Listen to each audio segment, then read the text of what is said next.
এই তীব্র গরমে হাঁপাতে হাঁপাতে নতুন বছরের দিনে আমার ছোট্ট মডুলার কিচেনটা কিন্তু সুন্দর করে আজকে পুরো ডিপ ক্লিনিং করে নিলাম এবং সুন্দর করে পরিষ্কার করেও নিলাম। তো দেখো ছোট্ট মডুলার কিচেন, দেখো আমার কাছে এটাই কিন্তু আমার মডুলার কিচেন, কারণ যার কাছে যেটুকুনি থাকে তার কিন্তু সেটুকুনি অনেক। এইটুকুনি আমরা যে পাই এটাও কিন্তু অনেকে পায় না, তো তার জন্য যার যতটুকুনি আছে ততটুকুনি ভালো। তো আমার কাছে এটাই আমার স্বাদের সুন্দর করে গুছিয়ে রাখা ছোট্ট মডুলার কিচেন। তো সেটাই আজকে ডিপ ক্লিন করে নিলাম। বছরের প্রথমে কিচেনটা সুন্দর করে গুছিয়ে পরিষ্কার পরিচ্ছন্ন করে নিলাম। তো সেই ভিডিওটা শেয়ার করব, তার সঙ্গে থাকছে সারাদিনের কাজকর্ম এবং গল্প আড্ডা সব কিছু থাকছে বন্ধুরা। তো সাথে থাকো, দেখতে থাকো, আশা করি ভালো লাগবে। সাথে থাকলে তোমরা অবশ্যই দেখতে পারবে। তো শুভ সকাল আমার বন্ধুরা, কেমন আছো তোমরা সবাই? আমি কিন্তু খুব ভালো আছি। আশা করি তোমরা যে যেখানে আছো ভালো আছো এবং সুস্থ আছো। তোমাদের সবাইকে সমাজ ডেলি ব্লগে স্বাগত জানাই। হুগলি জেলা ছোট্ট একটি সরব্যান্ডেল থেকে আমি সমাজ চলে এসেছি আজকে আবারও দেখো নতুন একটি সকালে নতুন একটি দিনে। তো আজকের বারটি হচ্ছে বাবার বার, মানে আজকে সোমবার মানে বাবার বার। তো আজকে সোমবার সকাল সকাল স্নান করে একদম চলে এসেছি তোমাদের সাথে তুলসী তলায় জল দেওয়া থেকে।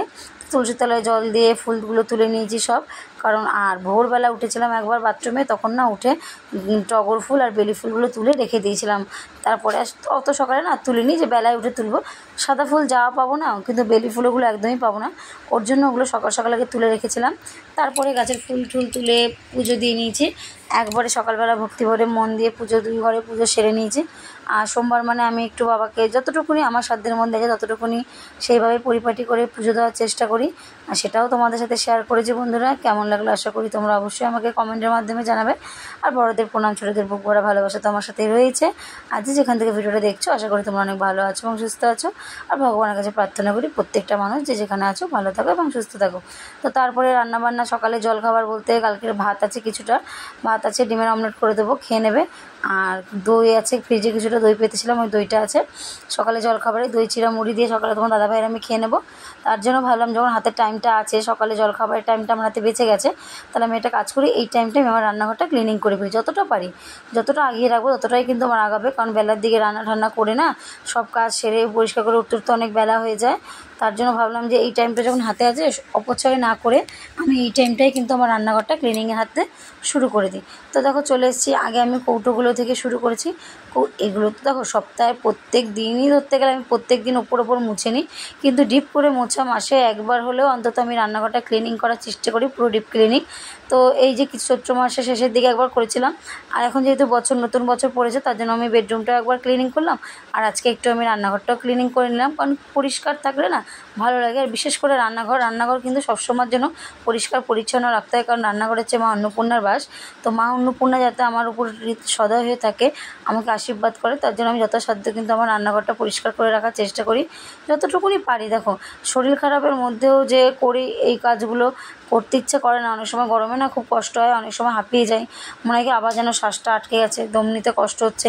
আবার একটু বসে নিয়ে কাজ করি, কী করবো, কেউ তো আর কিছু বলার নেই যে এটা করছো না কেন, বসে আছো। নিজের মতো করে নিজের কাজগুলো গুছিয়ে করি, কারণ ওই যে কেউ নেই বাড়িতে বলার যে তুমি এটা করছো না ওটা করছো না। আর বলার বা থাকবে কি, আমি যদি কাজকর্ম ফেলে রেখে গল্প করি আড্ডা করি তবে না আমায় কেউ বলবে। আমি আগে কাজ করি, তারপরে যত গল্প আছে। আর গল্প বলতে কি, ওই নিজের বাড়িতে পাশের বাড়ি বান্ধবী আছে একটু ওর সাথে একটু কথা বললাম, কিন্তু কারো বাড়ি গিয়ে গল্প করবো বসে ঘন্টার পর ঘন্টা, সেই সময়টা আমাকে থাকে না, আর আমার ভালোও লাগে না। ওই টাইমটা আমি কারোর সাথে গল্প করে অপচয় না করে আমি সবসময় মনে করি যে আমি একটু গীতা পাঠ শুনি, একটুখানি কৃষ্ণের অষ্টোত্তর শতনাম শুনি, এইসব শুনি, সময়টা কাটাই, ঠাকুরের গান শুনি, কিন্তু কখনোই কারোর সাথে গিয়ে বেকার গল্প করে আড্ডা দিয়ে সময় নষ্ট করতে চাই না। এখন আর না মন থেকে সেগুলো যেন উঠে গেছে, একদম ভালো লাগে না। নিজে যতটুকুনি টাইম বাড়ি আছি, যেহেতু ডিউটি নেই, ডিউটি থেকে এখন বিরত আছি, তো সেই টাইমটা নিজের সংসারের ছেলে মেয়ে সবার সঙ্গে কাটানোর চেষ্টা করি। বাড়তি কোনো গল্প আড্ডা ফাড্ডা যেতে চাই না এখন আর।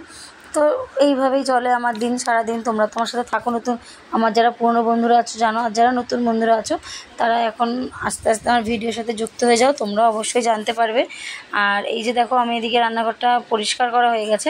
এবার গোগল যেহেতু পড়তে যাবে আজকে থেকে, এতদিন গোগলের মিস বাড়ি ছিল না, ওর জন্য গোগলের ব্যাগগুলো তো ধুয়ে দিয়েছিলাম, সেজন্য এখন দেখো গোগলের বইটাও মাঝখানে গুছিয়ে দিলাম, কারণ তোমার দাদাভাই আসবে, ওকে নিয়ে পড়তে যাবে, দেরি হয়ে গেলে আবার চিৎকার চেঁচামেচি করবে। তার জন্য আমি তাড়াতাড়ি করে রেডি করে দিলাম, কারণ আধ ঘন্টা সময় পায় খেতে আসার, তো তার মধ্যে ছেলেকেও পড়তে দিয়ে আসে।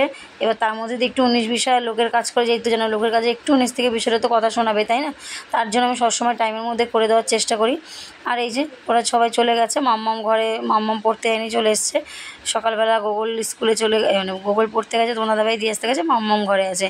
তো এই ফাঁকে আমার যেহেতু খাওয়ার দাওয়াটা হয়ে গেছে, সবাই যে যার মতো চলে গেছে, তো ভাবলাম সবজির র্যাকটা একটু পরিষ্কার করে নিই। কারণ ওই যে পেঁয়াজের ছোকলা, রসুনের ছোকলা, এগুলো পড়ে পড়ে জমে থাকে। আর আমি যে প্লাস্টিকগুলো হয় সবজি আনি বলে, যাই কিছু আনি, প্লাস্টিকগুলোকে না এক জায়গায় গুছিয়ে রাখি। কারণ কখন কোনটা প্রয়োজন হয় তার জন্য আমি এক জায়গায় গুছিয়ে কিন্তু রেখে দিই। যখন দরকার হলো হাতের কাছে থাকবে, নিয়ে চট করে ব্যবহার করা যাবে, অসুবিধা হবে না। তার জন্য আমি এভাবে কিন্তু গুছিয়েও রাখি। আর এখানে যে ছোট্ট যে আমার সেলফটা আছে, এটাকেও একটু পরিষ্কার করে নিলাম। এখানে যে sauce, chilli sauce, soya sauce, গোলাপ জল, তারপর দুটো ফুলের টব, মানে হিং, এই ছোটো ছোটো কৌটোগুলো হাতের সামনে রাখি যাতে চাইলেই পাই। তো এখানে রেখে সেগুলোও দেখো পরিষ্কার করে নিলাম। তো এই যে এইভাবে বুদ্ধি খাটিয়ে খাটিয়ে একটু কষ্ট হলেও, আর আমার রান্নাঘরে তো একদম জানলাও নেই, কিছু না, একদম গুমোট, খুব গরম লাগে। তার জন্য তাড়াতাড়ি করে চেষ্টা করি, কারণ বেলা উঠলে আরও রোদ পড়বে, তো আরও কষ্ট হবে। তো যতটা পারি তাড়াতাড়ি কিন্তু কাজগুলো করে নেওয়ার চেষ্টা করি, আর সেটাই কিন্তু করে নিয়েছি। আর গরম দুদিন ধরে খুব ভালো গরম পড়ছে। এখানে আকাশ মেঘলা করে আছে, কিন্তু গরমটা কমছে না, আর বৃষ্টি কিন্তু একদমই হয় না। এখানে এবার টিফিন গাড়ির র্যাকগুলো একটু পরিষ্কার করে নিলাম, যেহেতু থাকে রান্না বান্না হয় আর ধুলোবালি পড়ে, সেগুলো যদি একটু সময় সময় করে মুছে নেওয়া যায় তাহলে কিন্তু পরিষ্কারই থাকে। আর আমার তো বললাম না, আমি রান্না করতে করতে হাতের সামনে যে কাজটা মনে করি যে এটা করতে হবে, আমি করে নিই। ওই ক্লিনিং করবো বলে ফেলে রাখবো ওরকমভাবে রাখি না, তার জন্য কিন্তু নোংরা খুব কম পড়ে আমার বাসনে। আর দেখেছি তো, রান্না করি তার পাশে কিন্তু আমার বাসনের সেলফটা, যার জন্য আমি সবসময় পরিষ্কার রাখার চেষ্টা করি। এই যে এইভাবেই চলো, সাথে থাকো, দেখতে থাকো, আশা করি তোমাদের ভালো লাগবে। আর ভিডিওটা যদি ভালো লাগে বন্ধুরা, অবশ্যই একটা লাইক কমেন্ট করে দিও। আর যারা আমার নতুন বন্ধু হয়ে আমার চ্যানেলে এখনও আছো তোমরা এই পর্যন্ত, তোমরা একটা সুন্দর লাইক দিয়ে আমার চ্যানেলটিকে সাবস্ক্রাইব করে আমার পাশে থেকে যাও। প্রতিদিনের নিত্য নতুন ভিডিও তোমরা পাবে, আমার লাইফস্টাইল, টিপস, গল্প, আড্ডা যা আছে সব কিছু তোমাদের সাথে শেয়ার করি বন্ধুরা, সবটাই দেখতে পারবে। আর আমার যারা দিদিভাই, দাদাভাই, বোন সবাই আছে, এত সুন্দর সুন্দর কমেন্ট করো। তো দেখো, এত কমেন্ট তো পড়ে ওঠা সম্ভব না একটা ভিডিওর মধ্যে। 10 থেকে 15 মিনিটের ভিডিও যদি আমি কমেন্ট পড়তে যাই, তাহলে ভিডিও সম্বন্ধে বলবো কোথায়? তার জন্য আর একজনের নাম বলে আর একজনের দুঃখ হবে, কষ্ট পাবে। তার জন্য আমি প্রত্যেকের কাছে, দিদিভাই, দাদাভাই, যারা আমার বয়সে বড় আছো, তাদের সবাইকে আমি অসংখ্য অসংখ্য ধন্যবাদ জানাই যে এত সুন্দরভাবে, এত ভালোবেসে আমার পাশে তোমরা আছো, আমাকে সাপোর্ট করছো, তার জন্য অসংখ্য ধন্যবাদ বন্ধুরা। তো এইভাবে আমার পাশে থেকো। আমি বলে না, প্রতিটা মানুষের, যারা নতুন আমরা ইউটিউবার আছে, যারা এই প্ল্যাটফর্মে এসেছি, দেখো সবাই এসেছি কিন্তু একটা মনে আশা নিয়ে যে আমরা এখান থেকে কিছু করব, করে আমরা সাকসেস হব। তো তার জন্য প্রতিটা মানুষেরই কিন্তু পাশে থাকা প্রয়োজন, আর সবাই কিন্তু এইভাবেই পাশে থেকো।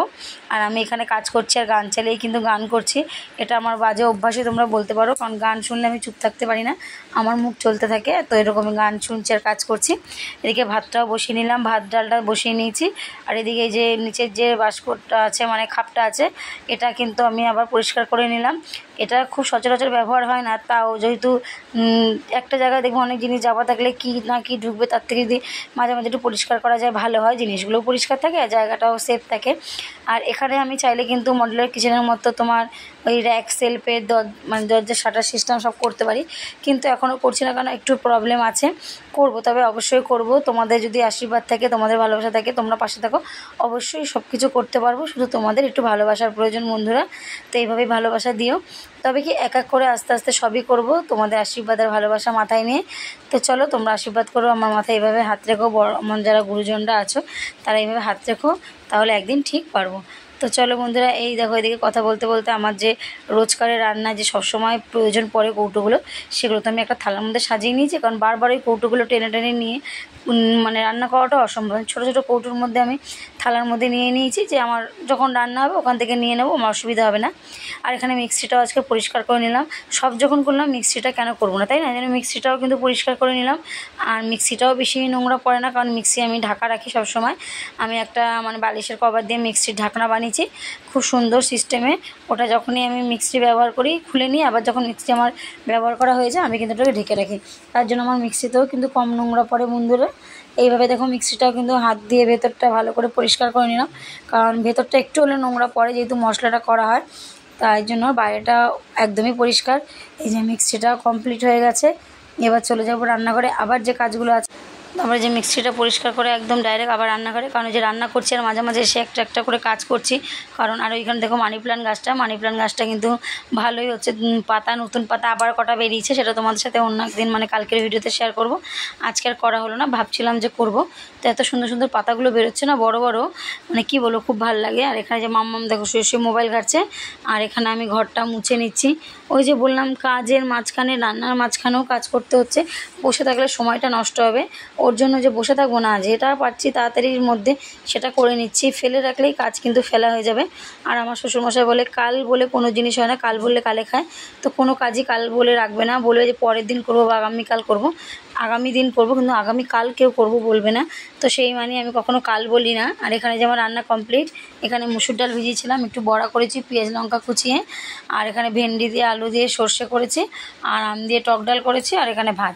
আজকে এই সিম্পল রান্না করেছি, কারণ দুদিন ধরে রিচ খাওয়া হচ্ছিলো বলে। আজকে আর কোনো রিচ খাবারে যায়নি, আজকে হালকা পাতলা রান্না করে নিয়েছি। এবার রান্নার পরে যে গ্যাস মোছার কাজটা, এই গ্যাস মোছার কাজটা আমি রান্নার শেষেই করছি। গ্যাসটা মুছে নিচ্ছি আর টাইলসগুলো মুছে নিচ্ছি, কারণ টাইলসগুলো তো বেশি নোংরা পড়ে না, যেহেতু আমি এখানে টিন দিয়ে রাখি। আর ওই জায়গাটা আমার টাইলসটা একটু ভাঙা বলে আমি ওখানটা টিনটা দিয়ে রাখি, এতে আঘাত না হয় তার জন্য। আর ওইদিকে টাইলসগুলো আমি ভালো করে মানে স্কচব্রাইট দিয়ে ডলে নিয়েছি, দিয়ে পরিষ্কার করে নিয়েছি। এখানে এক বালতি জল নিয়েছি, জল পাল্টে পাল্টে মুছে নিচ্ছি। তাহলে এদিকে আমার এগুলো গ্যাসটাও মোছা হয়ে গেলো, গ্যাসের টেবিলটাও মোছা হয়ে গেলো, সব একদম পুরো ক্লিনিং হয়ে গেল। এবার খালি গ্যাসে মানে সানটা বাকি, তো সানটাও ভালো করে একদম ক্লিনিং করে নেবো, পরিষ্কার করে নেবো। পরিষ্কার হয়ে গেলে তারপরে একদম চলে যাব কলপারে বাসন মাজতে। কলপারে অনেক বাসন জমেছে, বাসনগুলোকে মেজে নেব। বাসনও তো কম বেরোয় না বলো, সকাল থেকে জলখাবার রান্না পর্যন্ত। কারণ মনে হয় দুই একটা করে ধুয়ে নিই, কিন্তু দেখি আলটিমেটলি মানে কী হবে, বারবার আমাকে সাবানে হাত ধুতে হচ্ছে। তার জন্য মনে করি যে একবারে সব রান্নাবান্না সেরে একবারে বাসনটা মেজে নেব, তাহলে আমার কষ্টটাও কম হবে, আর বারবার আমাকে যেতেও হবে না কলপারে। আর এই যে বাসন মাজছি আর এদিক ওদিক তাকাচ্ছি, মানে ওই যে বলো না কাজ করতে করতে কিছু ভাবনা চিন্তা থাকে মানুষের মধ্যে, তো সেই ভাবনা চিন্তাগুলো করি আর কাজ করি। কী করব, কাজও করতে হবে, ভাবনা চিন্তাও করতে হবে, সবই করতে হবে। ভাবনা চিন্তা ছাড়া তো পৃথিবীতে মানুষ নেই। চিন্তা তোমাকে কখনোই পিছন ছাড়বে না। ডাক্তাররা বলে যে চিন্তা করবেন না, কিন্তু ডাক্তাররাই আবার বলে যে আমরা বলি চিন্তা করবেন না, কিন্তু আমাদের কি চিন্তা হয় না? প্রতিটা মানুষেরই চিন্তা যেন চলে আসে। তো একবারে বাসন মাজার পর খাওয়া দাওয়া করে তোমাদের সাথে বিকেলবেলা চলে এসেছি। এই যে গোগলের মাঠে যাওয়ার টাইম হচ্ছে। আর গোগল আজকে দুপুরে ভাত খাইনি, জানি না কেন, সকালে মনে হয় পেট ভরা ছিল, পান্তা ভাত খেয়েছে, ওটস খেয়েছে, ওই জন্য দুপুরে কিছু খাইনি। আর গরমে না জল খেয়ে খেয়ে পেট ভরে যাচ্ছে। আর যে মাঠে যাওয়ার সময় বলছে মা তাহলে আমি একটা টাটা গ্লুকোজ কিনে দাও, তারপর ওই টাটা গ্লুকোজ কিনে দিলাম যাওয়ার সময়, ওটা খেতে খেতে চলে গেল। আর আমি ওখানে দাঁড়িয়েছিলাম, ও নিজে একা একা চলে গেছে। গোগল আমার অনেক বড় হয়ে গেছে জানো তো, একা একা মাঠে যায়, একা একা মাঠ থেকে আসে। আর এই যে এখন প্রায় 5:30 বাজে, গাছগুলোতে জল দিয়ে নিলাম, কারণ দিনের বেলা রোদ থাকে, রোদের মধ্যে গাছে জল দিতে নেই বলে আমি এই যে বিকেলবেলা রোদটা পড়ে গেছে এখনই গাছে জল দিয়ে নিলাম। আর বাড়ির ভেতরগুলো তো সকালবেলা যখন উঠোন ধোয় তখন বাড়ির গাছগুলোতে একদম জল দিয়ে নিই, অসুবিধা হয় না। আর বাইরেরগুলোতে বিকেলবেলা দিই। এই যে সব গাছে জল দিয়ে নিয়েছি, জল দিয়ে নেওয়ার পরে তারপরে চলে যাব একদম সন্ধ্যেবেলা, তোমার দাদাভাই সন্ধ্যে দেবে, সেখানে মায়ের আরতি হবে, সেটাও তোমাদের সাথে শেয়ার করলাম। আর কাকিমা তরমুজ দিয়ে গেছে, তো সেই তরমুজটা কেটে রেখেছিলাম, তো মাম্মাম খাইনি, আমি আর তোমার দাদাভাই খেয়েছি, আর গোগলের জন্য রেখে দিয়েছি, ও আসলে তারপর ওকে দেবো। তারপর ও এসছে পরে ওকে আবার দিয়েছি তরমুজটা। আর বিকেলবেলা যে জল ভরা, বোতল ভরা, বালতিগুলো ভরা, এই সব কাজই থাকে, কমপ্লিট করে রাখতে হয়, কারণ জলের তো প্রয়োজন হয়, গরমকাল মানেই বোঝো জলের প্রয়োজন হয়। তো জল টল সব ভরে নিয়ে একবারে রাতে খাওয়া দাওয়ার পর দুধ গরম করে নিয়েছি। আজকে দুদিনের দুধ জমে গেছিলো, সেটাই গরম করে 3 জনে নিয়ে নিয়েছি, গোগল, আমি আর মাম্মাম। কারণ তোমার দাদাভাই দুধ খায় না, ওর নাকি গ্যাসের প্রবলেম হয়, তার জন্য আমরা 3 জনে নিয়ে নিয়েছি। খেয়ে দিয়ে আমরা একদম শুয়ে পড়বো। তো চলো বন্ধুরা, আজকের মতো ভিডিওটা এখানে শেষ করছি। আবার কালকে দেখা হবে নতুন একটা দিনের নতুন একটা ভিডিও। ততক্ষণ যেন সুস্থ থেকো, ভালো থেকো, এবং এইভাবে আমার পাশে থেকো, নিজেও ভালো থেকো, অপরকে ভালো রেখো বন্ধুরা। চলো টাটা, আবার কালকে দেখা হবে নতুন একটা দিনের নতুন একটা ভিডিও নিয়ে।